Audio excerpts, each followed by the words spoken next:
Silence had been Amara Tillman's armor at Oakwood High, where the elite choir reigned supreme and students like her stayed invisible. She'd mastered the art of blending into backgrounds, her extraordinary voice locked away like a secret too precious to share. But when Madison Tate Golden Girl, with a sugar-sweet smile and venom in her veins cornered, Amara with a mocking challenge to audition, she didn't realize what she'd unleashed. The choir room fell deadly quiet that afternoon as Amara stood before the microphone, a thrift store dress against designer labels. The laughter died in their throats when the first note escaped hers raw, powerful, undeniable. They thought they were witnessing the humiliation of an outsider. Instead, they were present for the birth of a legend. Just before we get back to it, I'd love to know where you're watching from today, and if you're enjoying these stories, make sure you're subscribed. The hallways of Oakwood High buzzed with morning activity as Amara Tillman slipped through the crowd, her oversized gray sweater almost swallowing her slender frame. Head down, she navigated the sea of students with practiced precision, like a small fish moving against the current. She hummed softly, so softly no one could hear a melody that lived only in her mind and in the safety of her empty home. Amara was invisible at Oakwood, and most days that was exactly how she wanted it. Being noticed meant being judged, and in a small southern town like Millfield, judgment came quick and stayed long. At 16, she'd mastered the art of blending into backgrounds, of making herself small enough to disappear into the cracks between social circles. Watch it. A shoulder bumped into hers, sending her backpack sliding down her arm. Madison Tate didn't even turn around, her blonde ponytail swinging as she continued laughing with her friends. The choir room door slammed behind them, the sound echoing down the hallway. Amara repositioned her backpack and paused outside the choir room. Through the small window in the door, she could see them, all the elite Oakwood choir. They moved with easy confidence, their voices carrying through the closed door. Madison stood at the center, her hands gesturing grandly as Ms. Wyndham nodded with approval. You planning on growing roots there, or you just appreciate fine architecture? Amara turned to find Carlos Diaz grinning at her, his dark hair falling over one eye. Unlike her, Carlos seemed to carry color wherever he went today. It was a bright blue sketchbook tucked under his arm and yellow headphones hanging around his neck. Just passing by, Amara mumbled, stepping away from the door. Same way. I'm just passing by the Broadway ticket booth every time I'm in New York. Carlos fell into step beside her. You know, you could just audition. Amara snorted softly. Right, and I could also just sprout wings and fly to the moon. Honestly, that might be easier than dealing with the choir mafia in there. Carlos nodded, toward the room they'd left behind. But seriously, Amara, you've got pipes. I've heard you humming. Humming isn't singing, she said quickly, too quickly. Fine, keep your secret superpower, Carlos said with a dramatic sigh. But one day, you're gonna let that voice out, and the whole town's gonna shake. Amara just shook her head, but something warm unfurled in her chest at his words. Carlos was the only one at school who bothered to look past her quiet exterior. He'd appointed himself her best friend freshman year when they were paired for art class, and his persistent kindness had eventually worn down her walls. The first bell rang, and they parted ways with a fist bump, Carlos heading to theater design, and Amara to a P English. As she settled into her seat in the back corner of the classroom, her phone buzzed with a text from her dad. Working double tonight? Lasagna and fridge. Don't wait up. Love you, kiddo. She typed back quickly. Love you too. Dad, be safe. James Tillman had been working double shifts at the factory and picking up weekend work at Rosie's Diner ever since Amara's mom passed away 3 years ago. The medical bills had nearly drowned them, and even now they were just keeping their heads above water. Amara helped where she could, cleaning houses on weekends and babysitting for the neighbors, but her dad insisted her job was to focus on school. Education is your way forward, he'd say, his voice firm but gentle. Your mama would have wanted that. When she thought of her mother, Amara always heard music. Lynette Tillman had filled their small house with song while cooking, while cleaning, while braiding Amara's hair before bed. She'd never had formal training, but her voice had been rich and warm, like honey poured over velvet. The memory of her mother's voice followed Amara through the day, a comforting ghost that kept her company through classes and lunch period, where she sat with Carlos and his theater friends. She was picking at her sandwich when a commotion near the cafeteria entrance caught everyone's attention. Madison, Tate, and her choir friends were hanging posters, their excited voices carrying across the room. Carlos rolled his eyes. "The annual Look How Special We Are announcement," he muttered, taking a bite of his apple. Curious despite herself, Amara watched as students gathered around the new posters. Through gaps in the crowd, she could make out bold lettering: Oakwood Choir Annual Auditions. "Same circus, different year," Carlos said, but Amara barely heard him. Something tugged at her, a faint, persistent pull, like a melody waiting to be completed. After school, when the hallways had emptied, Amara found herself standing in front of one of the posters. The details jumped out at her. Auditions in 2 weeks, open to all students. Special emphasis on solo performances this year. At the bottom was Ms. Wyndham's signature, along with Madison Tate's as student choir president. Thinking of trying out, Amara startled, turning to find Ms. Wyndham watching her with curious eyes. The choir director was a tall woman with perfect posture and silver-streaked brown hair pulled into a tight bun. Her gaze was assessing, cool. "Oh no, I was just your Amara Tillman, aren't you?" Ms. Wyndham adjusted her glasses. "Junior year," Amara nodded, surprised to be recognized. "Well, auditions are open to everyone," Ms. Wyndham said, though something in her tone suggested everyone had limits. "The sign-up sheet is outside my office." She walked away before Amara could respond, her heels clicking rhythmically on the linoleum floor. That night, alone in the house, with her father working, Amara stood in front of the bathroom mirror. She rarely looked at herself, directly, a habit born from years of trying to be invisible. Now, she studied her reflection: dark brown skin, wide-set eyes, her mother's high cheekbones, and full lips. Her hair was pulled back in its usual tight ponytail, revealing the small music note earrings her father had given her on her 16th birthday. "Mom's favorite," he'd said, his voice thick with memory. Taking a deep breath, Amara opened her mouth and began to sing. Quietly at first, then with growing strength, she let out the melody that had been building inside her all day. It was a gospel song her mother used to sing, about rivers and mountains and coming home. Her voice filled the small bathroom, bouncing off the tiles. Rich and raw and untrained, but undeniably powerful. When she finished, the silence seemed to vibrate. Something had shifted, like the first crack in a dam. The next morning, Amara was at her locker when she heard them approaching, the distinctive sound of Madison's laugh, accompanied by her choir friends, Brittany Williams and Zoe Parker.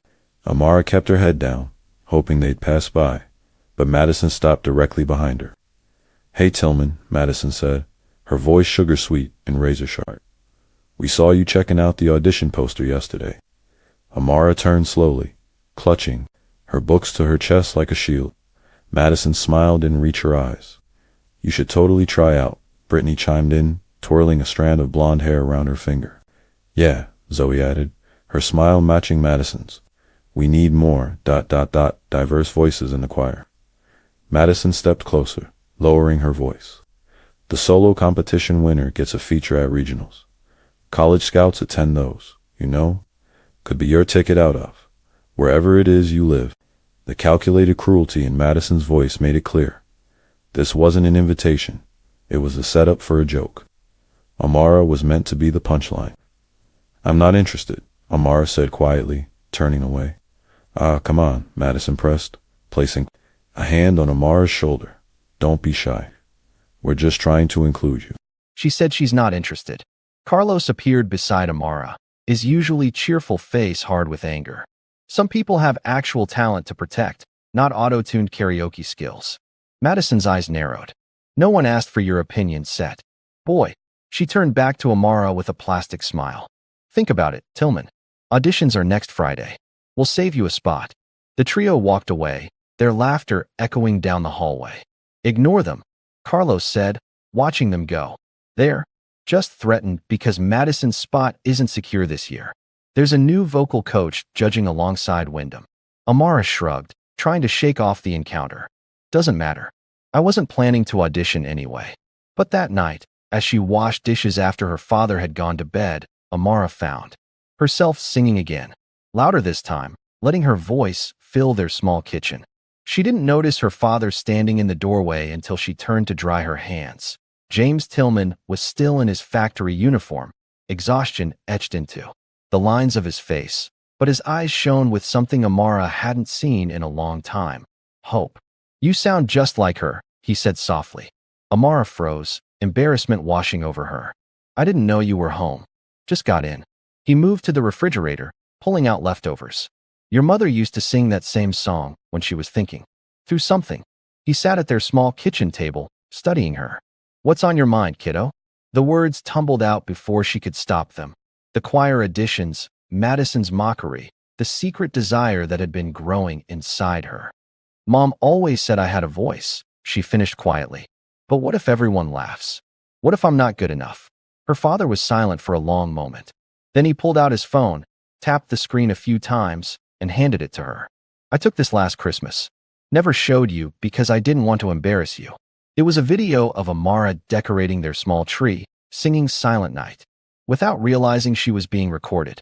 Her voice was clear and strong, filling their living room with a hauntingly beautiful melody.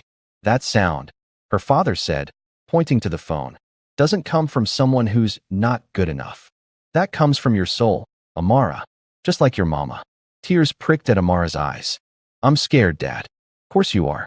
Brave people get scared all the time. He squeezed her hand. But they do the thing anyway. The next day after school, when the hallways were nearly empty, Amara stood in front of the sign-up sheet outside Ms. Wyndham's office. Her hand trembled as she picked up the pen. After a moment's hesitation, she wrote, A. Tillman, in the last available slot. As she walked away, heart pounding. She didn't see Madison turn the corner, didn't see her stop at the sign-up sheet, didn't see the slow, cruel smile that spread across her face as she read Amara's name. The week leading up to auditions passed in a blur of anxiety and secret practice. Amara chose Amazing Grace, a song her mother had sung at church, a song that lived in her bones. She practiced in whispers at school, in full voice at home when her father was working, in her head during classes. Carlos, ecstatic when she told him, appointed himself her unofficial coach and cheerleader. You're going to blow them away, he insisted during lunch on Thursday. I know it. Amara picked at her food. I'm thinking of backing out. What? No way. Carlos leaned forward. What happened? Wordlessly, Amara pulled a folded paper from her pocket and handed it to him. She'd found it taped to her locker that morning. A crude drawing of a girl on a stage with tomatoes being thrown at her. Underneath, in block letters, stick T.O. humming. Nobody. Carlos crumpled the paper, his face flushing with anger. Madison. Has to be. Doesn't matter who it was, Amara said. Quietly. They're right. I don't belong up there with the real singers. The real singers? Carlos made air quotes, his voice rising. You mean the auto-tune princesses who've had private lessons since they were 5? The ones who sound like every other pop clone on the radio. He shook his head fiercely. Your voice is real, Amara. Theirs are manufactured. Amara looked down, unconvinced. I should just know? Carlos cut her off. No backing out. I'll be right outside the door tomorrow. If you don't show up, I'm dragging you and myself. That night, Amara couldn't sleep. She paced her small bedroom, alternating between practicing her song and talking herself out of showing up at all. Around midnight, she heard the front door open, her father returning from his late shift at the diner. She expected him to go straight to bed, but a few minutes later, there was a soft knock on her door. Still up, kiddo? James looked exhausted but smiled as he entered, holding a folded piece of paper. Found your sheet music on the kitchen table. He handed it to her. Inside, he'd written a note. You got this. Mom would have been proud. Amara's throat tightened. I'm scared I'll mess up. That they'll laugh. They might, her father said honestly. People can be cruel when they see something that shines brighter than they do. He sat on the edge of her bed. But that's their problem, not yours. What if Ms. Wyndham doesn't like my style? Everyone says she only picks certain types of voices. Then, Ms. Wyndham will miss out on something special. He stood, kissing the top of her head. Get some sleep. Tomorrow's a big day. Morning came too quickly. Amara dressed carefully in her best outfit, a simple blue dress her father had bought her for last year's school awards ceremony and the only pair of nice shoes she owned. The music note earrings completed the look, a small tribute to her mother, a small talisman for courage. The school day crawled by, each class an exercise in containing her mounting anxiety. By final period, Amara's stomach was in knots. When the bell rang, Carlos was waiting outside her classroom. "Ready?" he asked, though his face showed he already knew the answer. "No," Amara admitted, "but I'm doing it anyway." They walked together to the auditorium, where a small crowd had already gathered. The choir program was Oakwood's pride there. Performances brought the community together. Their trophies filled display cases. Their seniors often received scholarships to prestigious music programs. Today's auditions, especially for the coveted solo spots, were practically a school event. Carlos squeezed her hand before she entered. "I'll be right outside. Break a leg." Inside, Amara found a seat in the back row. The auditorium was nearly full. Choir members, their friends, curious onlookers. Ms. Wyndham sat at a table in front of the stage with an older man Amara didn't recognize, presumably the visiting vocal coach. Madison and her friends were seated in the front row, occasionally turning to scan the crowd. When Madison spotted Amara, she nudged Brittany and whispered something that made them both laugh. Ms. Wyndham stood, calling for quiet. "Welcome to the annual Oakwood Choir auditions. We'll proceed alphabetically. Please come forward when your name is called." Amara's heart sank. Alphabetically meant she'd be near the end. More time to worry, more performances to compare herself to. She watched as student after student took the stage. Some were good, some were average, but all had a polished quality that spoke of training. And practiced. Madison's performance came midway through. She sang a technically perfect rendition of Hallelujah, her voice sweet and controlled. The audience applauded enthusiastically, and Ms. Wyndham made a note on her clipboard with a satisfied nod as the alphabet neared T. Amara's anxiety peaked. Her palms were sweating, her heart racing. Part of her still wanted to slip out the back door, to pretend she'd never signed up at all. Then Ms. Wyndham called, "Hey, Tillman."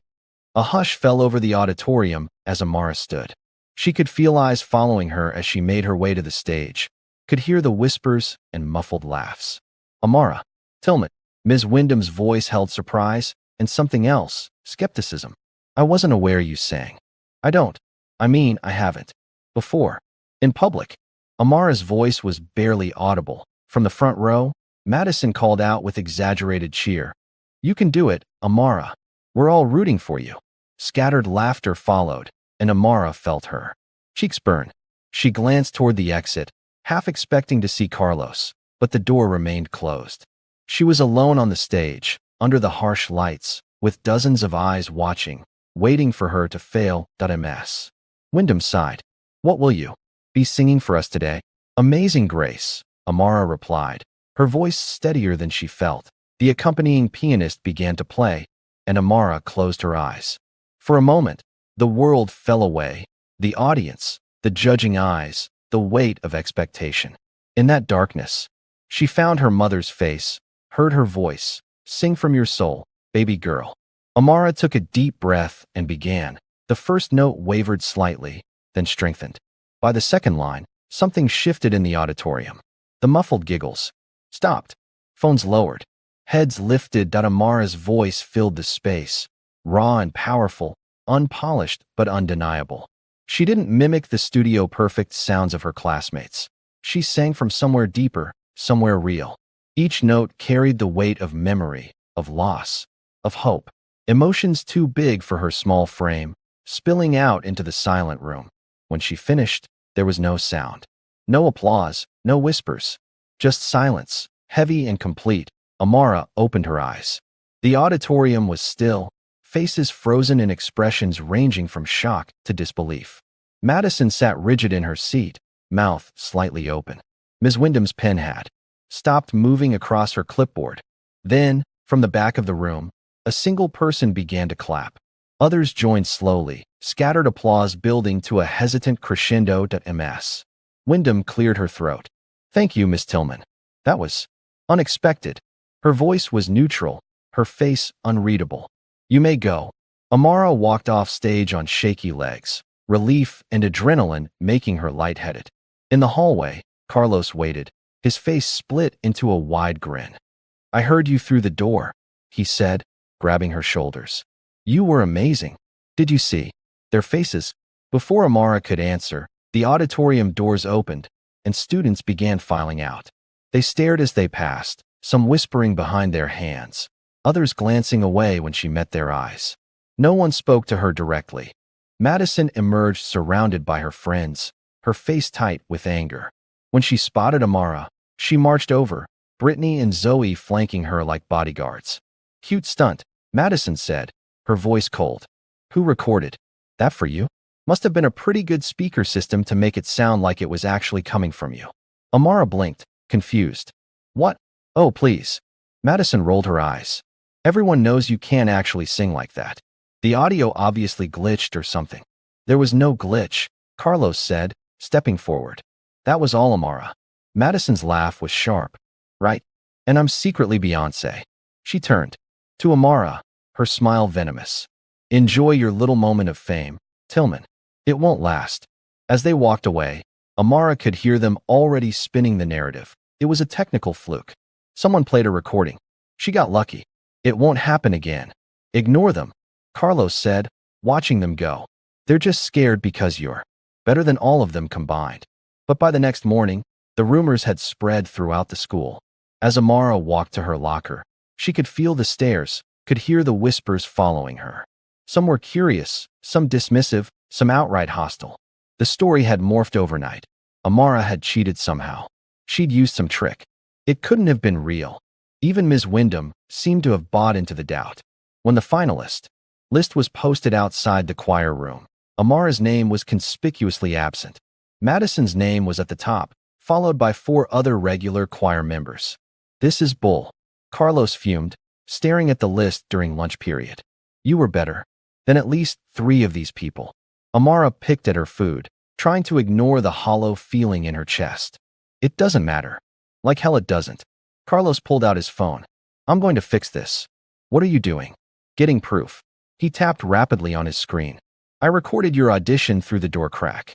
Audio only, but it's clear as day that it's you singing." Amara's eyes widened.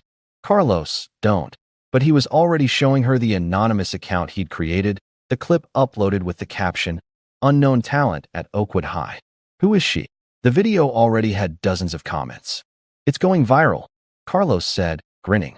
"People are asking who you are." "I don't want people asking who I am," Amara protested.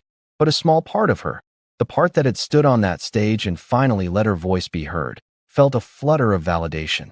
That afternoon, as Amara was leaving school, Ms. Wyndham intercepted her in the hallway. "Miss Tillman, a word." The choir director's face was tight with what looked like forced politeness. "There seems to have been some inconsistency in our judging process." Amara waited, saying nothing. "We've decided to hold a second round of auditions for all potential soloists." Ms. Wyndham's smile didn't reach her eyes. "To ensure fairness and account for any technical variables that might have affected the initial performances." Translation: they wanted to prove Amara's audition was a fluke. "The re-auditions will be next Tuesday," Ms. Wyndham continued. "I do hope you'll participate."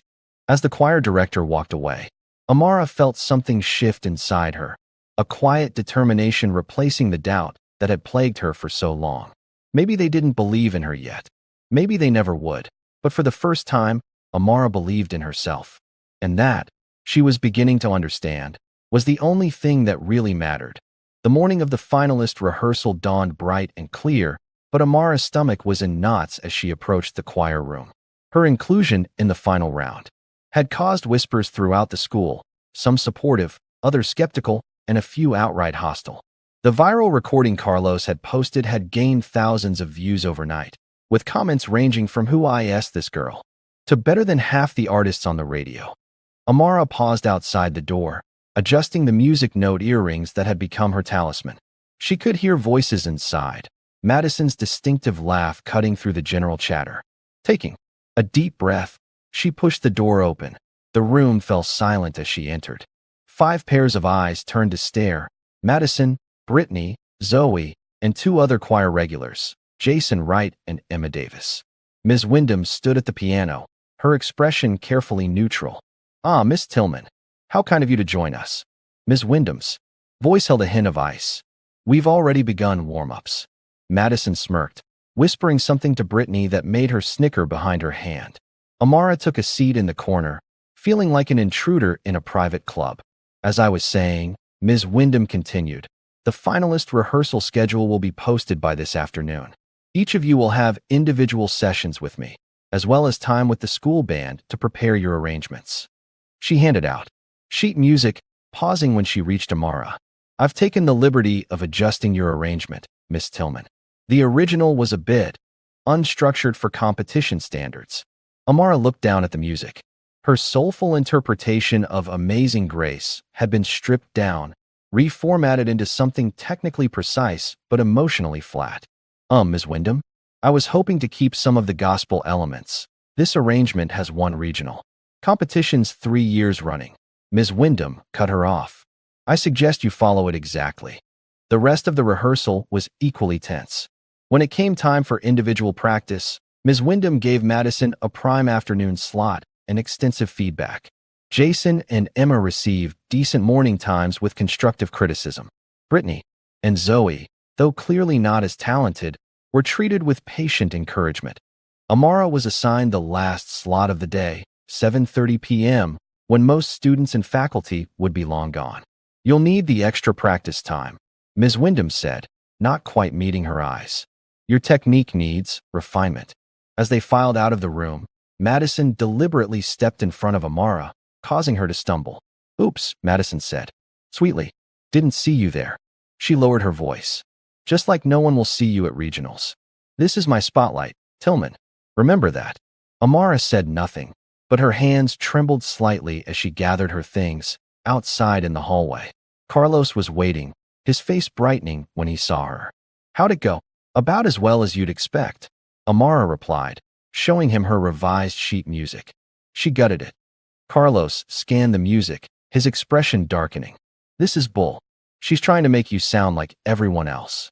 "Maybe that's what wins competitions." Amara sighed, tucking the music into her backpack. "No, what wins competitions is a voice that makes people feel something." Carlos's eyes narrowed suddenly, focusing on something behind her. "Hold up. Isn't that Nadine Parker?" Amara turned to see a quiet, strawberry blonde girl from the choir walking quickly down the hallway, glancing over her shoulder as if worried about being followed. Nadine had always seemed different from Madison's crowd. Less mean, more reserved. "She's one of the altos," Amara confirmed. "Why?" "I've heard things." Carlos watched Nadine disappear around a corner. She and Madison had some kind of falling out last year. Might be worth talking to her. "And say what?" "Hey, help me take down your choir leader." Amara shook her head. "I just need to focus on the music." But focusing proved difficult over the next week of rehearsals. Ms. Wyndham's criticism was relentless. Amara's timing was off. Her vowels were too open. Her delivery was too aggressive. "This isn't a gospel choir, Miss Tillman," Ms. Wyndham said during a particularly grueling session. "We're aiming for precision, not emotion." The comment stung, but not as much as watching Ms. Wyndham praise Madison for emoting beautifully moments later. The double standard was becoming increasingly obvious. Meanwhile, Carlos had been doing some investigating of his own. During lunch on Thursday, he slid into the seat across from Amara, his eyes bright with discovery. "So get this," he said, keeping his voice low. "My cousin works at the admin office over at Westlake Conservatory. She says Ms. Wyndham has been gunning for a teaching position there for years." Amara looked up from her sandwich. "What does that have to do with anything?" "Everything. The director at Westlake is on the judging panel for regionals this year. And guess whose daddy is on the Westlake board?" Carlos raised his eyebrows meaningfully. "Madison's." Amara guessed, her heart sinking. "Bingo." Carlos leaned forward. "Wyndham needs Madison to win the Regional Soloist Award. It's her ticket to that teaching job." Amara pushed her lunch away, her appetite gone. "So I never had a chance." "No, that's just it. You do have a chance. A real one." Carlos's eyes were intense. "Why do you think they're working so hard to sabotage you?" "They're scared, Amara. Your voice threatens their whole plan." That night, Amara skipped dinner, shutting herself in her room with her headphones. The weight of everything, the rehearsals, the whispers, the deliberate sabotage, felt crushing. For the first time since her audition, doubt crept back in. Maybe she should just withdraw, let Madison have her spotlight, and Ms. Wyndham have her job. What was the point of fighting a system that was rigged against her from the start? She was still lying on her bed, staring at the ceiling, when her father knocked gently on the door. "Not hungry?" James Tillman asked, concern etched on his tired face. Amara shook her head. "Lost my appetite." Her father sat on the edge of the bed, studying her. "Want to talk about it?" The whole story spilled out. Ms. Wyndham's bias, Madison's sabotage, the conservatory connection. When she finished, her father was quiet for a long moment. "Sounds like they're not playing fair," he finally said. "They're not," Amara agreed miserably. "And I don't know how to fight it." Her father reached for the old shoebox he kept on the top shelf of his closet, the one filled with mementos of her mother. From it, he pulled a DVD labeled Family Videos, 2010. "I want to show you something." Downstairs, he put the disc into their ancient DVD player. The screen flickered to life, showing a much younger Amara, maybe 5 or 6, sitting on her mother's lap. Lynette Tillman was singing softly, rocking back and forth, while little Amara hummed along. "You've got music in your soul, baby girl," her mother whispered on the recording. "Don't ever let anyone tell you different." Tears pricked at Amara's eyes. The grief of losing her mother still hit in unexpected waves, even 3 years later. Her father squeezed her shoulder gently. "Your mama didn't get to shine the way she should have," he said quietly. "Don't let them dim your light, too." The next day at school, Amara was at her locker when Carlos came running up, out of breath and excited. "You're not going to believe this," he gasped. "I know someone who can help you." "Help me how?" Amara asked, closing her locker. "With your voice. With everything." Carlos grabbed her arm, pulling her toward the exit. "Come on, we have a free period. She's waiting at the coffee shop across the street." "Who's waiting?" "Carlos, what did you do?" "But..." Carlos just grinned, dragging her along. The coffee shop was nearly empty when they arrived. In the back corner sat a woman Amara vaguely recognized, tall and elegant, with silver-streaked black hair pulled into a loose bun. As they approached, the woman looked up and smiled. "Amara Tillman," she said, her voice warm and rich. "I've been looking forward to meeting you." Carlos made the introductions. "Amara, this is Diana Jackson. She's a vocal coach at First Baptist, and she used to sing with the Atlanta Symphony. She's also my aunt's best friend." Diana Jackson's handshake was firm. "Carlos showed me your video. You have a remarkable gift." Amara felt her cheeks warm. "It's not professionally trained or anything. That's what makes it special," Diana interrupted. "You sing from somewhere real. But," she added with a smile, "technique can help your real voice shine even brighter." Over the next hour, Diana listened to Amara sing, offering gentle corrections to her breathing, her posture, her control. Unlike Ms. Wyndham's harsh criticism, Diana's guidance felt supportive, aimed at enhancing Amara's natural style rather than erasing it. "The trick," Diana explained, "is to master the rules so you know exactly how and when to break them. Your gospel inflections are beautiful, but they'll be even more powerful with proper breath support." As they were leaving, Diana handed Amara her card. "I have time on Saturday mornings and Tuesday evenings. No charge. Just promise me you'll sing your truth, not what they want to hear." For the next 2 weeks, Amara lived a double life, following Ms. Wyndham's rigid instruction during official rehearsals, then working with Diana to develop her own style in secret sessions. She balanced these lessons with school, homework, and weekend cleaning shifts at her dad's diner to help with bills. The work was exhausting but transformative. Under Diana's guidance, Amara's voice grew stronger, more controlled, but no less authentic. She learned to channel her emotions precisely, to use dynamics and phrasing to tell a story, to command a stage with her presence alone. "Your voice is a weapon and a healing balm all at once," Diana told her during their final session before the competition. "Use it wisely." 3 days before the final audition, Amara was practicing in an empty classroom when the door opened. She turned, expecting Carlos or perhaps a teacher, but instead found Nadine Parker watching her with nervous eyes. "Sorry," Nadine said quickly. "I heard you singing. You're really good."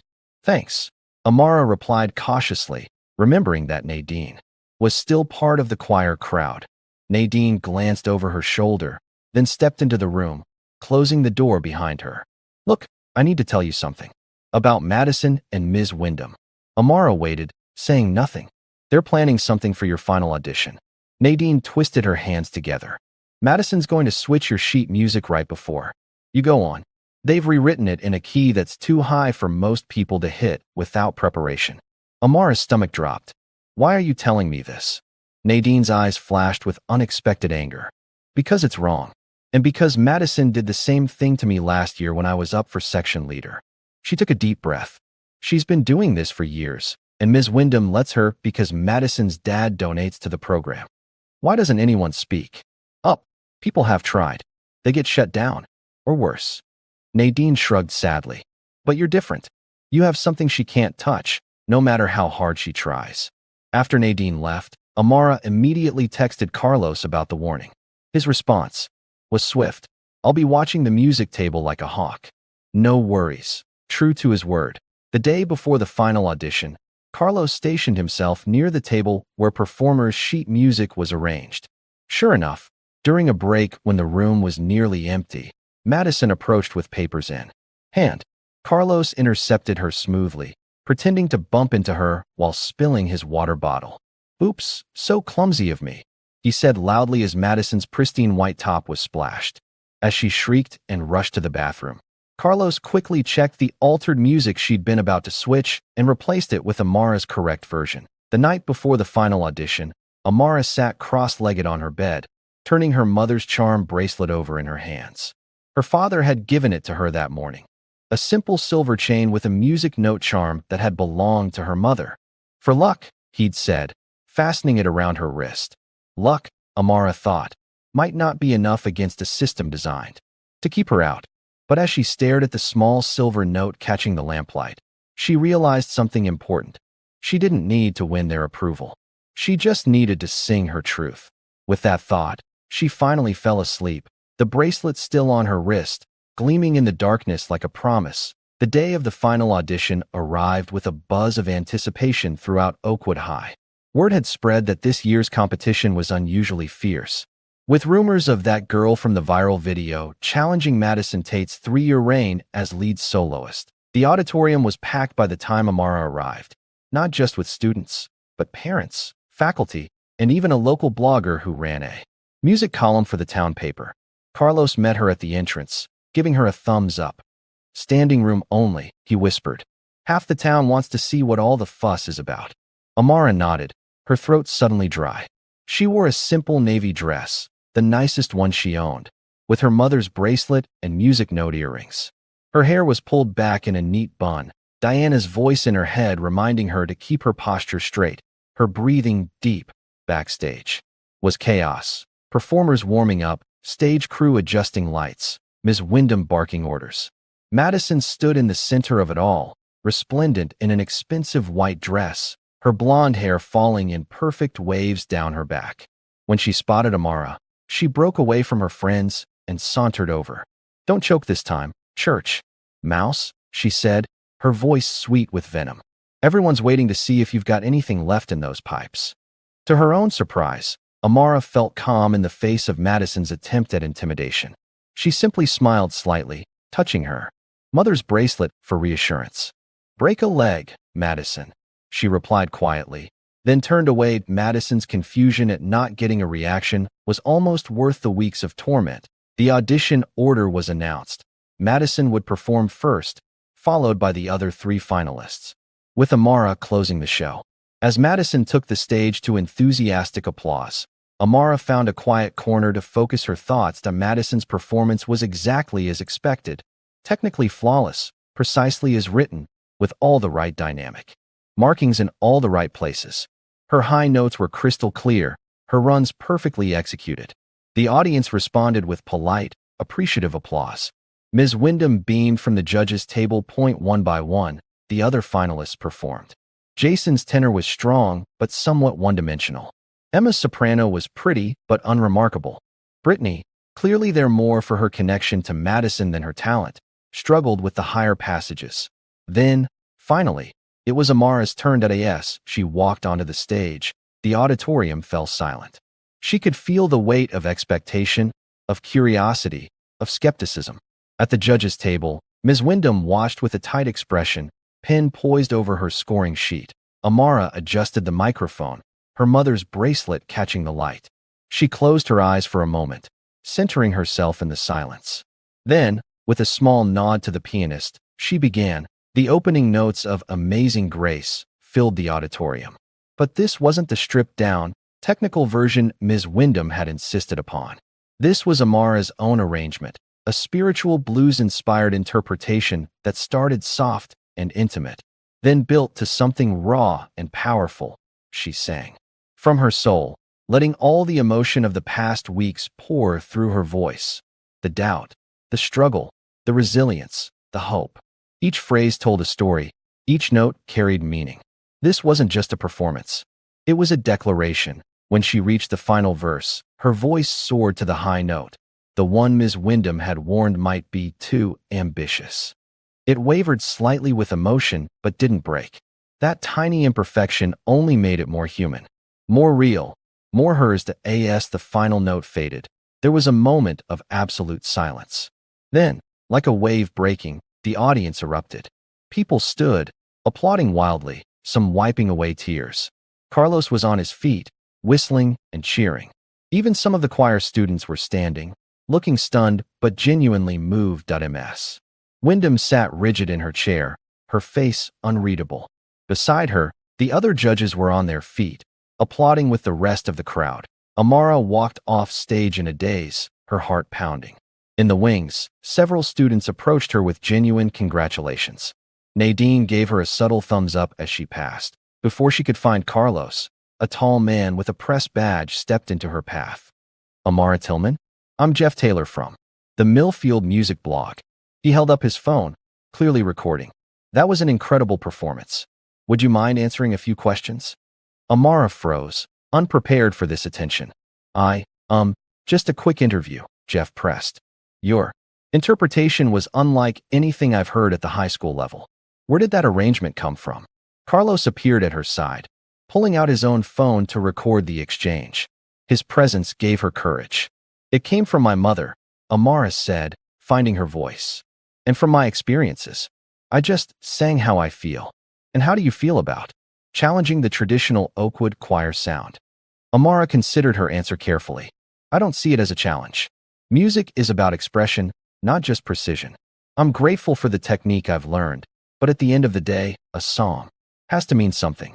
Jeff nodded, clearly impressed by her poise. One last question. What would winning the soloist position mean to you? Honestly, Amara smiled slightly. It would mean that being different isn't always a disadvantage. That's sometimes your own voice is exactly what people need to hear. As Jeff thanked her and moved away, Carlos grinned widely. That was perfect. I'm posting this right now. What? No, Carlos. But he was already tapping on his phone. Too late. The people need to hear from the voice of the year. The next 24 hours passed in a blur. Carlos's recording of the interview, along with a shaky but clear video of her performance, exploded online. Comments poured in from around the state, then beyond. Voice of the year. From overlooked to unstoppable. Someone signed this girl already. Local radio stations picked up the story. The Millfield Music Blog's feature on her, Oakwood's hidden gem, was shared thousands of times. People Amara had never met were stopping her in the hallways to congratulate her. Through it all, there was no official word from Ms. Wyndham about the results. The announcement was scheduled for the morning after the audition, but the choir room board remained empty all day. She's stalling, Carlos said as they sat in the cafeteria, Amara trying to ignore the stares and whispers around them. Trying to figure out how to give it to Madison without causing a riot. Maybe she already has, Amara replied, picking at her lunch. Maybe we just missed the announcement. But as they left the cafeteria, Nadine hurried up to them, her expression urgent. Check the choir room, she said quickly. They just posted it. A small crowd had already gathered by the time they reached the choir board. Students parted as Amara approached, some giving her encouraging smiles, others watching with curiosity. There, at the top of the list for Spring Showcase lead soloist, was a single name, Amara Tillman. Amara stared at her name, not quite believing it. Carlos let out a whoop, throwing his arm around her shoulders. They couldn't deny you, he said, his voice thick with emotion. Not after that performance. From the corner of her eye, Amara saw Ms. Wyndham watching from her office door, her expression a mix of resignation and irritation. Their eyes met, briefly before the choir director turned away, disappearing into her office. In the parking lot after school, Madison's reaction was less restrained. Surrounded by her diminished circle of friends, she threw a spectacular tantrum, her face red with fury. "This is ridiculous," she shouted, loud enough for half the school to hear. "My father donates thousands to this program. That scholarship was supposed to be mine."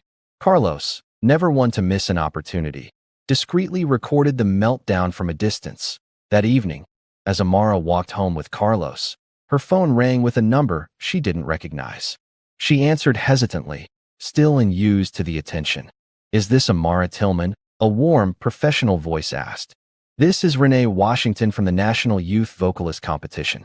We saw your performance video online and would like to formally invite you to audition for our showcase in June." Amara stopped walking, her free hand flying to her mouth. Carlos watched her with wide eyes, mouthing "what?"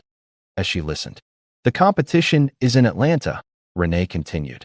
"All expenses would be covered for you and a guardian. We've been particularly impressed with your authentic style and emotional delivery." When the call ended, Amara stood frozen on the sidewalk, the spring sunlight warm on her face. Carlos was practically bouncing with anticipation. "Well," he demanded, "what was that about?"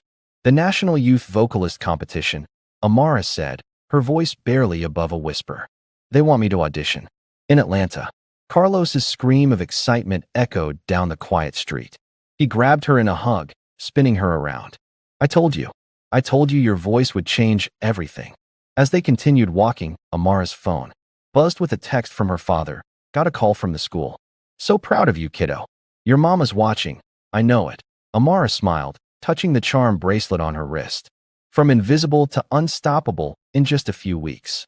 It didn't seem real. "What happens now?" she asked, half to herself, half to Carlos. "Now," Carlos grinned. "Now you keep singing, one note at a time, and the whole world starts listening." Monday morning arrived with a strange new reality for Amara. As she walked through Oakwood High's main entrance, heads turned and conversations paused. Some students offered congratulatory smiles, others watched with curious eyes.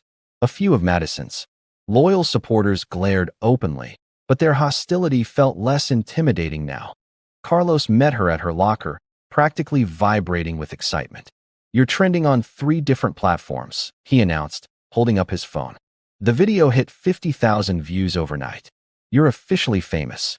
"I'm not famous," Amara protested, though a small thrill ran through her at the thought of so many people hearing her voice. "It's just local stuff. Local today, national tomorrow," Carlos insisted. "Trust me, this is just the beginning." The first choir rehearsal as lead soloist was scheduled for after school. Amara approached the music room with equal parts excitement and dread. When she pushed open the door, the usual chatter died immediately. 30 pairs of eyes turned to stare as she entered Dunamass. Wyndham stood at the piano, her smile tight and professional. "Ah, Miss Tillman. So glad you could join us." Her tone suggested Amara was late, though she was precisely on time. "Please, take your place at the front." The front was a small area directly before the risers where the soloist traditionally stood. For 3 years, it had been Madison's territory. Now, as Amara walked toward it, she felt the weight of the transition.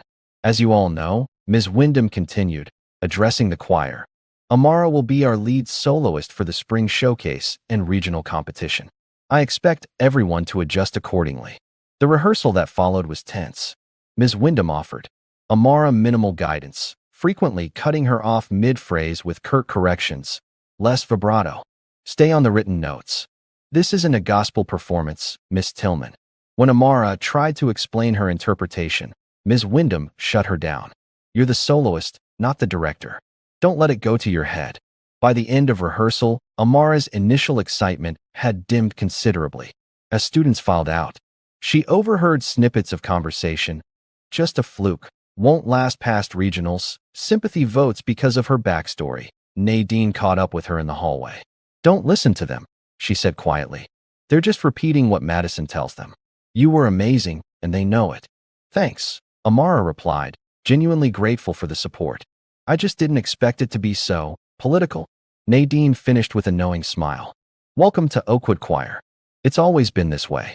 Meanwhile, Carlos had thrown himself enthusiastically into his newest project. As part of the theater tech crew, he'd volunteered to design the set for the spring showcase. His vision was ambitious, a minimalist stage with dynamic lighting that would shift with the emotional beats of the music. It'll be simple but powerful, he explained to Amara as they walked home. Like your voice. No clutter, just pure feeling. Ms. Wyndham might not go for that, Amara warned. She seems to prefer the traditional approach. Carlos grinned. Too late.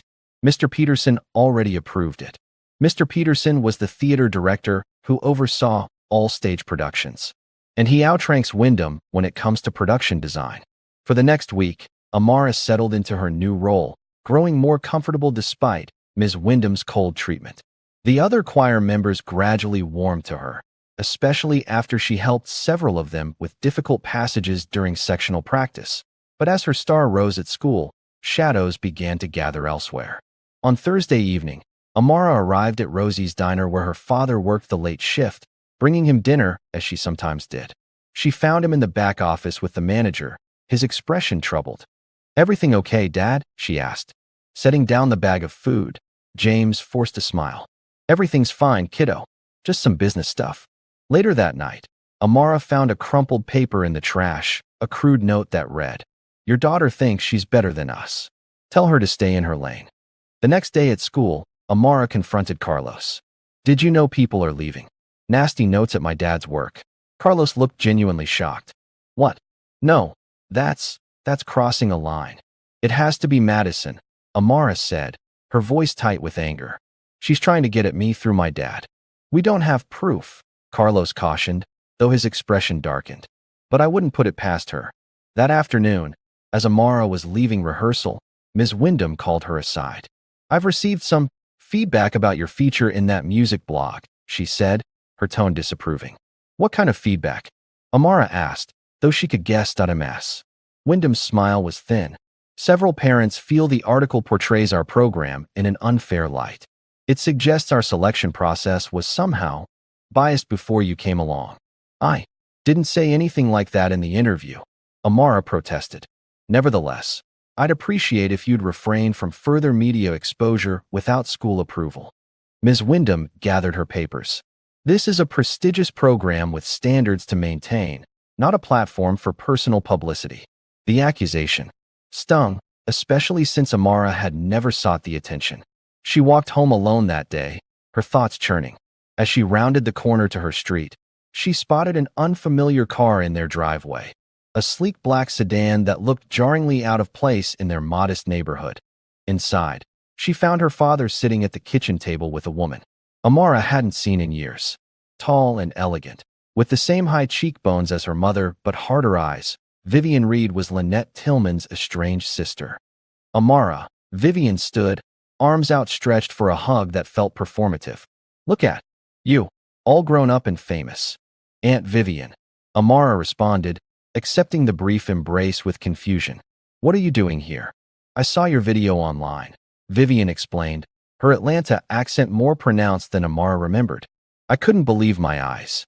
My niece, the viral sensation. I just had to come see you. The visit was awkward. Vivian peppered Amara with questions about her singing, the competition, her plans for the future. She barely mentioned Lynette, and when James brought up how proud his late wife would have been, Vivian smoothly changed the subject. You know, I have connections in the music industry, she said over dinner. People who could really help launch your career. I'm just focusing on school right now, Amara replied carefully. And the regional competition. Of course, Vivian nodded. But after that, well, you'll need proper management. Someone who understands the business. She glanced around their small living room with barely concealed judgment. Someone who can open doors. After Vivian left, promising to return soon, Amara found her father sitting on the porch steps, staring into the darkness. She didn't even come to Mom's funeral, Amara said quietly, Sitting beside him, James sighed. Your aunt and your mother had complicated history. Vivian always thought Lynette was wasting her talent, staying in this small town, marrying a factory worker.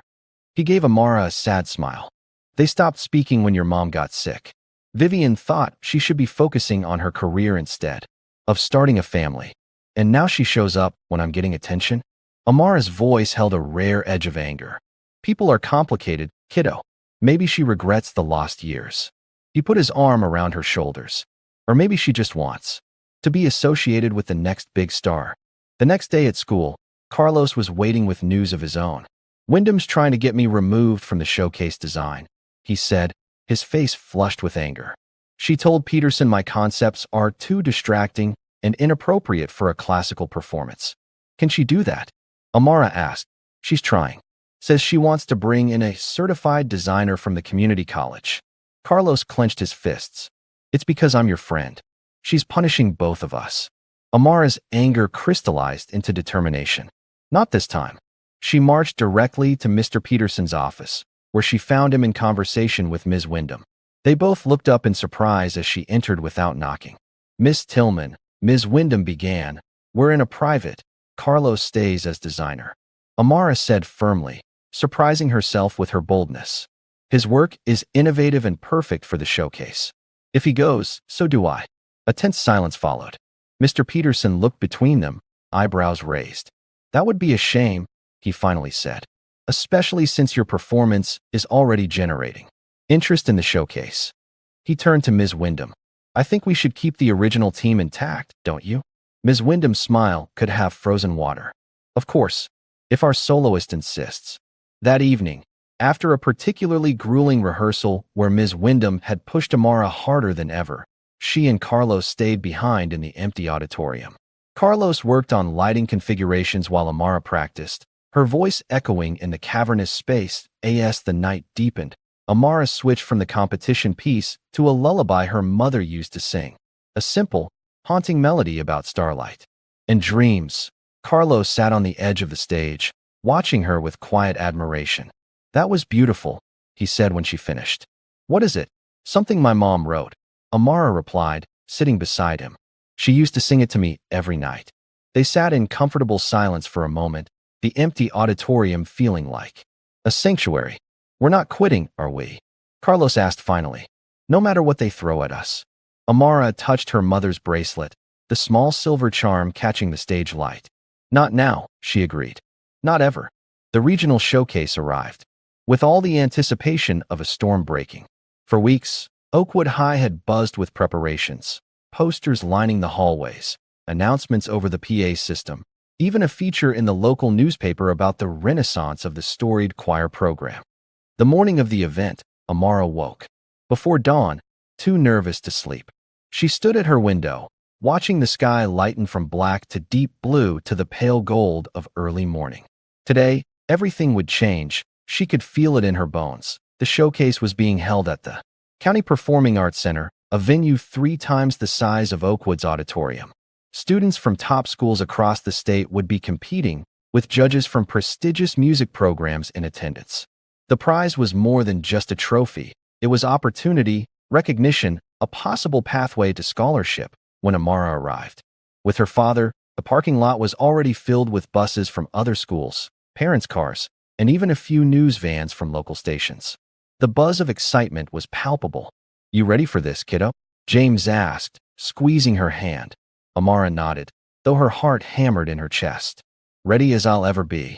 Inside, the backstage area was controlled chaos, students warming up, directors giving last-minute instructions, stage crew adjusting equipment. Carlos found her immediately, pulling her into a quick hug. The stage looks amazing, he said proudly. And guess who's sitting third row center? A rep from Juilliard. Amara's eyes widened. Seriously? Seriously. Also, brace yourself. Madison's here. What? How? Madison had been conspicuously absent from school since her parking lot meltdown, rumored to have transferred to a private academy. Carlos gestured toward a group of students in unfamiliar uniforms. Westridge Academy. Daddy must have pulled some strings to get her enrolled mid-semester. She's competing against us now. Before Amara could process this information, Ms. Wyndham appeared, her face tense with nervous energy. "There you are, Miss Tillman. We need to discuss your arrangement."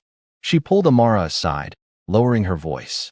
"I've made some final adjustments to better showcase the full choir. Your sole improvisation in the third verse has been removed." Amara stared at her in disbelief. "That's the heart of the piece. We've been rehearsing it that way for weeks. And now we're adjusting." Ms. Wyndham's tone left no room for discussion. "Lose the sole arrangement. Stick to the sheet, or you're off the program. This is a prestigious competition, not an open mic night." For a moment, Amara considered complying. The easier path would be to bend, to do as she was told, to not make waves. But something inside her, the same something that had pushed her to audition in the first place, rebelled. "I'm singing it my way," she said quietly. "The way that moved everyone at the audition. The way that got me this position." Ms. Wyndham's eyes narrowed. "This is not a negotiation." "You're right, it's not." Amara met her gaze steadily. "Either I sing my arrangement, or you find another soloist in the next 30 minutes. It was a gamble. Ms. Wyndham could easily call her bluff. But something in Amara's expression must have convinced her that it wasn't a bluff at all. "Fine," the choir director said tightly. "But when this backfires, remember it was your choice." As Ms. Wyndham stalked away, Carlos appeared at Amara's side. "What was that about?" "Just setting some boundaries," Amara replied, her heart still racing from the confrontation. Meanwhile, across the backstage area, Madison was holding court with her new choir, occasionally shooting venomous glances in Amara's direction. She looked different in her Westridge uniform, more polished, more privileged, but somehow smaller, too. As if separated from her usual territory, the showcase began with the smaller ensembles performing. Oakwood's chamber choir, without Amara, delivered a solid, if uninspiring rendition of a classical piece. Other schools followed, some impressive, others merely competent. Carlos, who had been splitting his time between checking on Amara and overseeing his stage design, suddenly rushed up to her with urgency in his eyes. "You need to see something," he whispered, pulling her toward a secluded corner where Nadine was waiting, looking nervous. "I wasn't sure if I should tell you," Nadine began, but it didn't feel right to stay quiet. She held up her phone, showing a video she'd recorded. "I caught this just before the showcase started." The video showed Madison and Ms. Wyndham in close conversation, their voices low but clear enough. "Just need to make sure her mic levels are lower than the choir's," Madison was saying. "And dim her spotlight during the solo. Nothing obvious, just enough to minimize the impact." "I've already spoken to the sound tech," Ms. Wyndham replied. "As for the lighting, I can't promise anything with that Carlos boy running things." "My father spoke with the head judge this morning," Madison continued. "Reminded him how generous the Tate Foundation has been to the Arts Council." Amara watched in stunned silence as the video ended. "They're still trying to sabotage me. Even now, what do you want to do?" Carlos asked. "We could show this to the officials, get them disqualified." Amara thought for a moment, then shook her head. "No, I don't want to win that way." A plan was forming in her mind. "Nadine, can you find out exactly what they told the sound tech?" "Already did," Nadine replied with a small smile. "They want your mic at half volume during your solo section." "Perfect." Amara turned to Carlos. "And the lighting?" "They can try," he scoffed. "But I'm running the board myself. No one touches my design." As the time for Oakwood's main performance approached, Amara made a quick decision. She found the sound technician, a college student who looked bored with the whole proceedings. "There's been a change of plan," she said confidently. "For the Oakwood performance, I'll be starting a cappella. No mic, no accompaniment. Just kill all sound for the first 30 seconds, then bring everything in slowly." "The director wanted it to be a surprise," she added, seeing his hesitation. "Whatever," the tech shrugged. "It's your show." Madison's new school performed just before Oakwood. Her voice was as technically perfect as ever, though Amara noticed something missing. The emotional connection that turns a good performance into a memorable one. Still, the audience responded with enthusiastic applause, and Madison left the stage with a triumphant smile. Then it was Oakwood's turn. The choir filed onto the stage, arranging themselves on the risers. Ms. Wyndham took her place at the conductor's podium, glancing nervously toward the judge's table.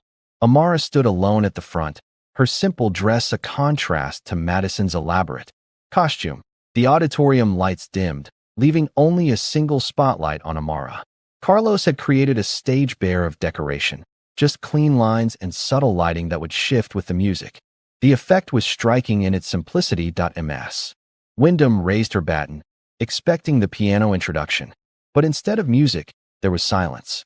Complete, perfect silence. In that silence, Amara began to sing a cappella, without microphone or accompaniment. Her voice filled the auditorium with pure, raw emotion. The song, a fusion of gospel, blues, and classical that she had crafted with Diana's help, spoke of struggle and triumph, of finding light in darkness. From her position at the front of the stage, Amara could see the audience leaning forward in their seats. One of the judges, a distinguished-looking woman in the center, stood midway through the first verse, her hand over her heart. When the choir and instruments finally joined, they did so gently, supporting rather than overwhelming her voice. The lighting shifted subtly with each emotional turn of the music: warm gold for hope, deep blue for longing, brilliant white for triumph. By the final chorus, the entire auditorium was spellbound. As Amara held the last note, her voice soaring above the choir in a moment of pure transcendence, she felt something break free inside her, some final chain of doubt or fear, releasing her into the fullness of her gift. The silence that followed lasted only a heartbeat before the auditorium erupted. The standing ovation began with the judges and rippled outward until every person was on their feet, applauding, some with tears streaming down their faces. The ovation continued for minutes, refusing to die down even when Ms. Wyndham tried to signal for quiet. In the wings, Carlos was jumping up and down, pumping his fists in the air. Her father stood beside him, openly weeping with pride. As Amara finally left the stage, dazed by the response, she passed Ms. Wyndham. The choir director's face was a complex mix of emotions, reluctant admiration warring with bitter disappointment. "You changed the arrangement," she said stiffly. "I sang from my soul," Amara replied simply, then walked past her. Backstage was a flurry of congratulations and excitement. Even students from other schools sought her out to express their admiration. In the midst of the chaos, Nadine approached with a significant look. "Check your phone," she whispered. "I uploaded the video. It's already going viral." Amara pulled out her phone to find dozens of notifications. The video of Madison and Ms. Wyndham planning the sabotage had been anonymously posted online just minutes before, with the caption, "The real story behind tonight's showcase." It already had thousands of views and shares. "I thought you didn't want to win that way," Carlos said, appearing at her side. "I didn't," Amara confirmed. "But now that we've won fair and square, people should know the truth." The fallout was swift. By the time the judges announced the results, Oakwood winning Best Choir and Amara winning Best Soloist by unanimous decision, the video had spread throughout the performing arts community. The school board issued a statement promising an emergency investigation into Ms. Wyndham's conduct. Madison, upon learning of the leaked video, tried to approach the judges' table to protest, only to be informed that Westridge Academy had been disqualified for ethical violations after a parent was recorded attempting to influence the judging. As the evening wound down and people began to disperse, Amara found a quiet moment alone backstage. She was examining her trophy, a crystal star mounted on a wooden base, when she became aware of someone watching her. Ms. Wyndham stood in the shadows, her usual composure cracked. She looked older suddenly, tired in a bone-deep way. "You humiliated me," she said quietly. Amara looked at her directly. "No, you did that yourself." She paused, then added, "You tried to silence my mom, too, didn't you? When she was a student." Ms. Wyndham's face registered genuine shock. "How did you?" Carlos found her photo in an old newsletter. "Same choir, same year you were student director." Amara's voice was calm, matter of fact. "History repeats itself, I guess. Except this time, the ending's different." She turned to leave, then stopped. "You know what's sad? You could have been proud of me. You could have seen my voice as an asset, not a threat. We both could have won." Ms. Wyndham said nothing, and Amara walked away, leaving the older woman alone with her regrets. Outside, her father waited with Carlos, both beaming with pride. James wrapped her in a bear hug, lifting her off her feet. Your mama would be so proud. He whispered, his voice thick with emotion. As they walked toward the parking lot, a woman approached them, tall, elegant, with a professional smile. She handed Amara a business card. Renee Washington, Juilliard School of Music. She introduced herself. That was extraordinary, Miss Tillman. I'd like to speak with you about some opportunities we offer for exceptional young vocalists. Carlos's eyes were wide as saucers. Did she just say Juilliard? He whispered loudly. The woman smiled. And you must be Carlos. The lighting design was remarkable. We have a summer program for technical theater that might interest you.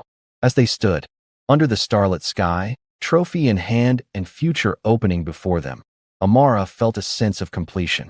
The voice that had begun as a whisper, as an invisible melody, had finally been heard. And it was only the beginning. The Sunday after the regional showcase, Amara woke to voices downstairs. Pulling on a robe, she found her father making pancakes, while a local news crew set up in their living room. Morning, superstar, James said with a grin. They called wanting an interview with Millfield's newest celebrity. The segment aired that evening.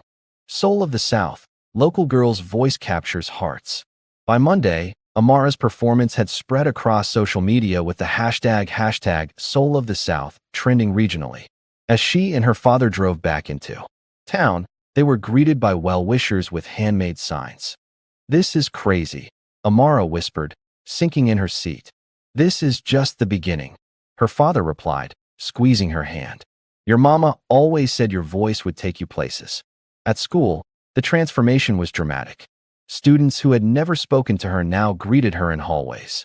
Teachers offered congratulations.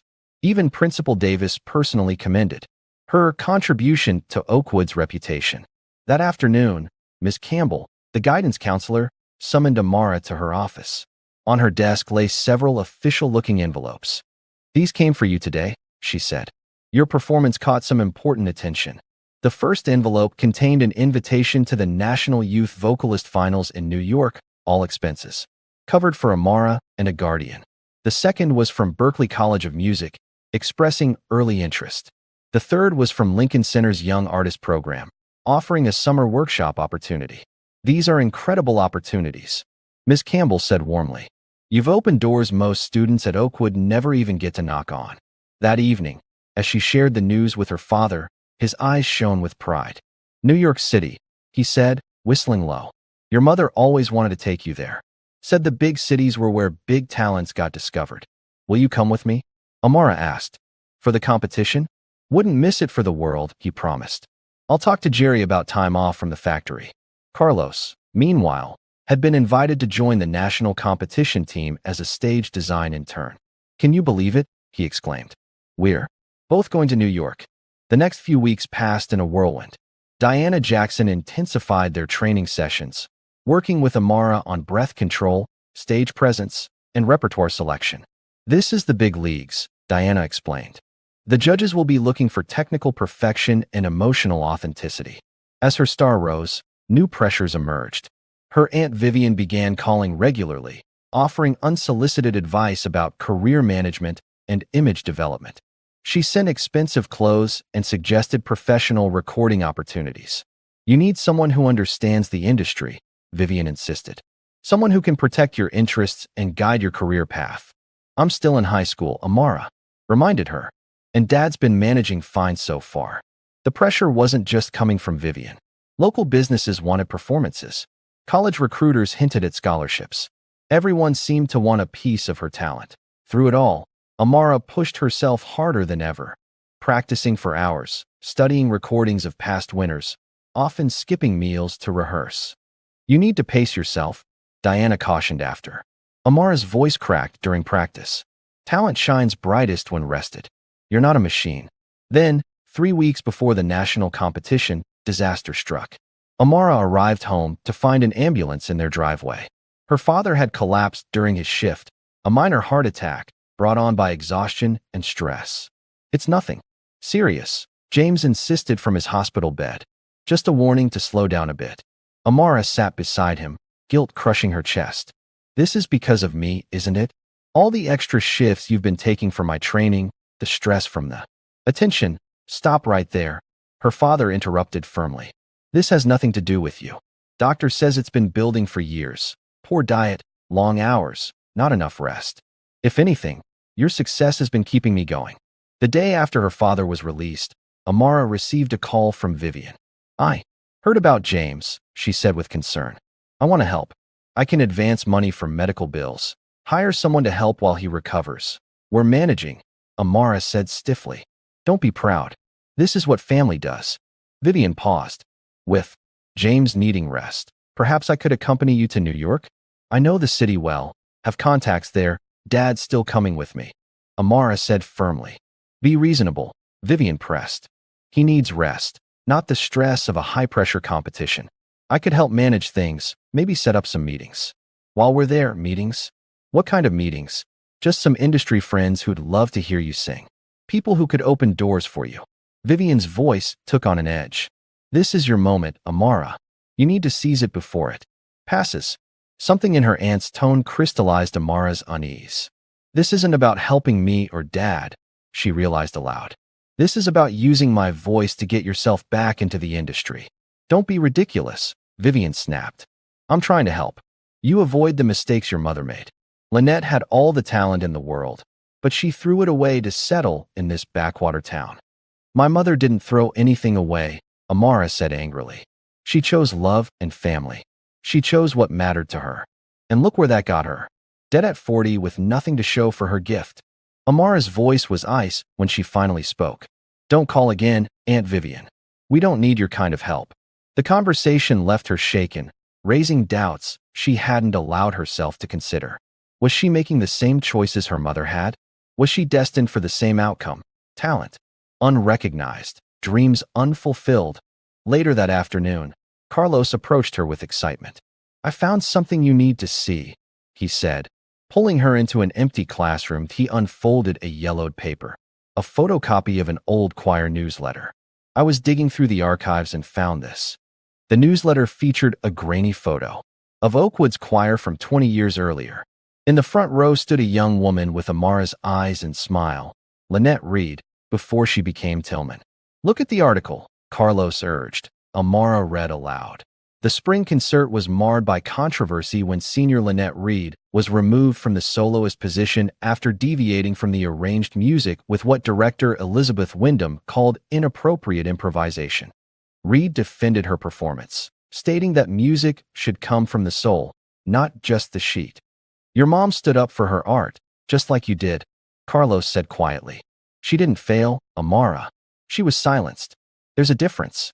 The night before leaving for New York, Amara sat on her bed, surrounded by sheet music. The pressure felt overwhelming.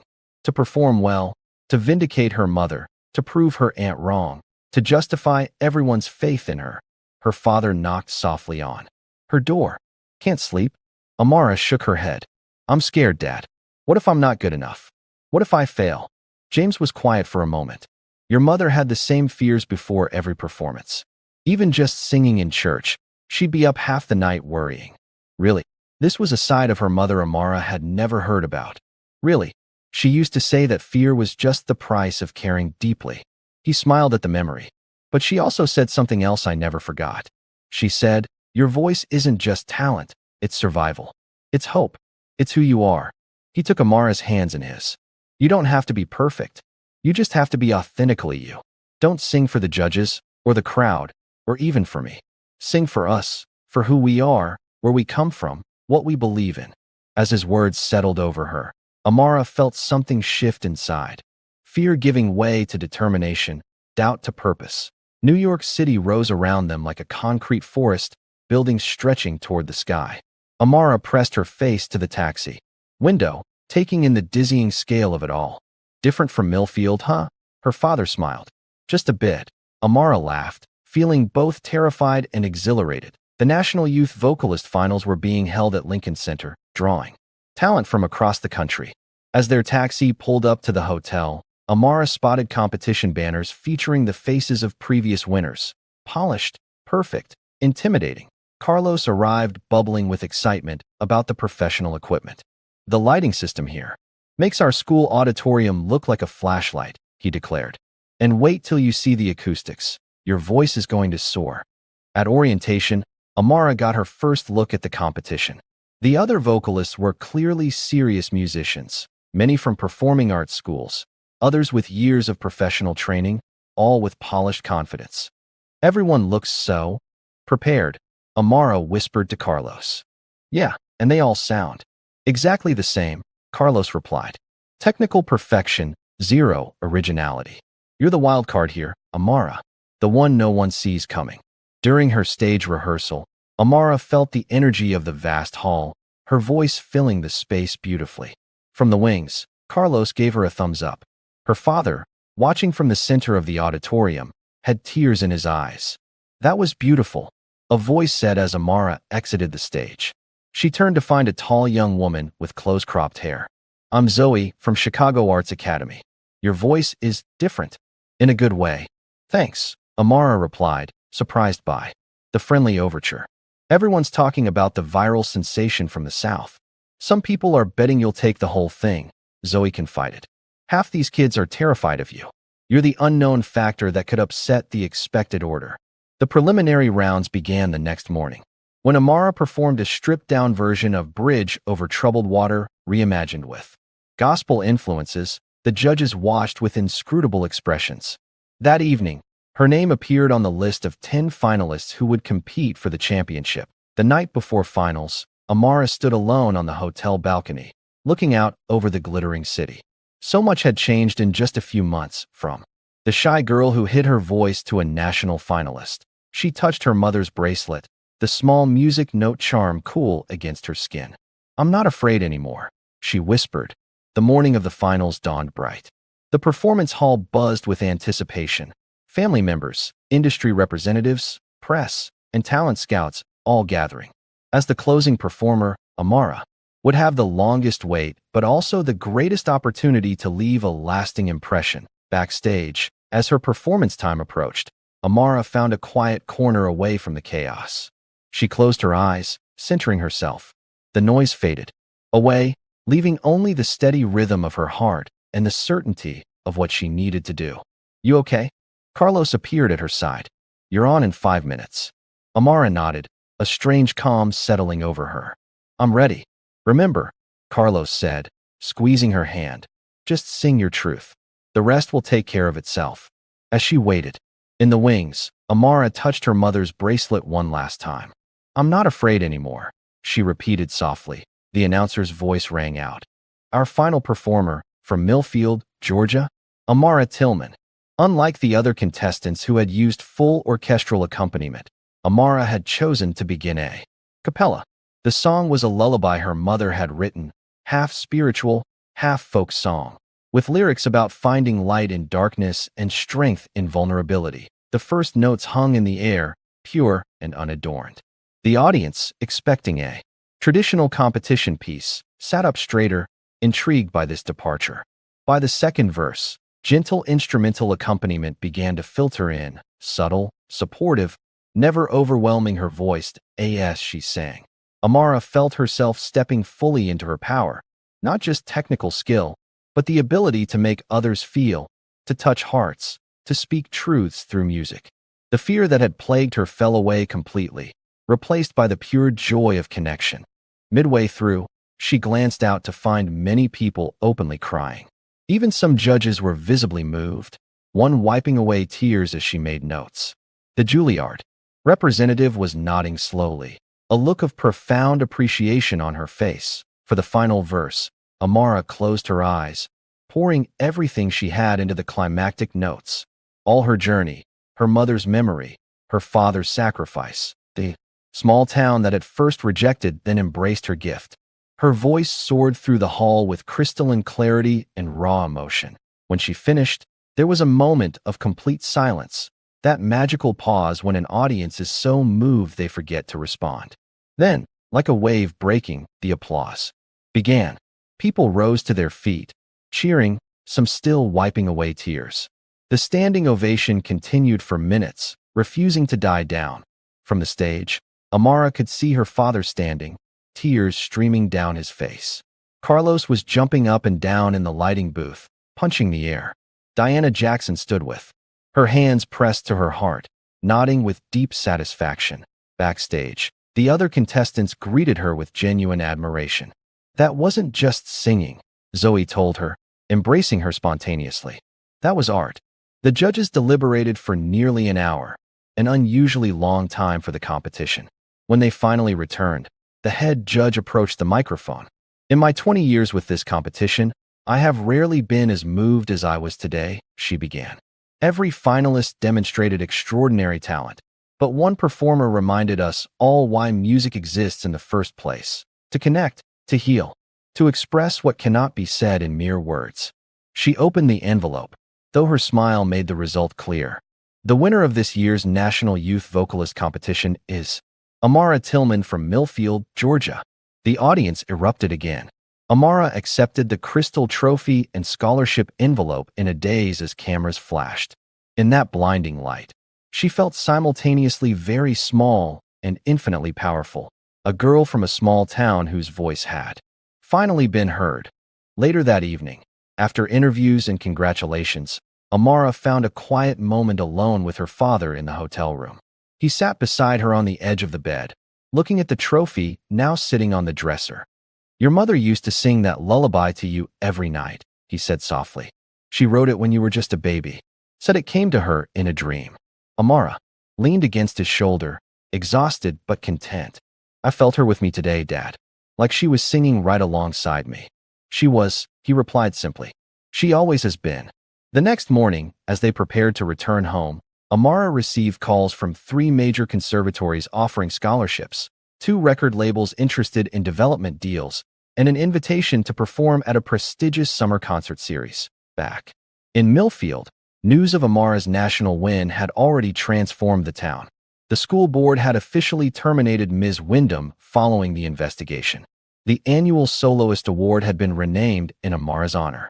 Her father returned to a promotion at the factory, manager of his department, with better hours and benefits. That evening, in the quiet of their home, Amara placed her trophy beside her mother's photograph on the mantel. "We did it, Mama," she whispered, touching the silver charm bracelet on her wrist. "We did it together." Outside, the soft southern twilight settled over Millfield. Tomorrow would bring new challenges, new opportunities, new songs to sing. But, for now, Amara simply stood in the moment, no longer afraid, no longer unseen. Her voice finally, and forever her OWAS. Her father watched from the doorway. Amara began to hum softly, a new melody taking shape. The first notes of whatever came next. Have you ever wondered how many extraordinary voices remain unheard simply because the world isn't ready to listen? If Amara's journey moved you, hit like, subscribe, and share to help other silenced talents find their spotlight.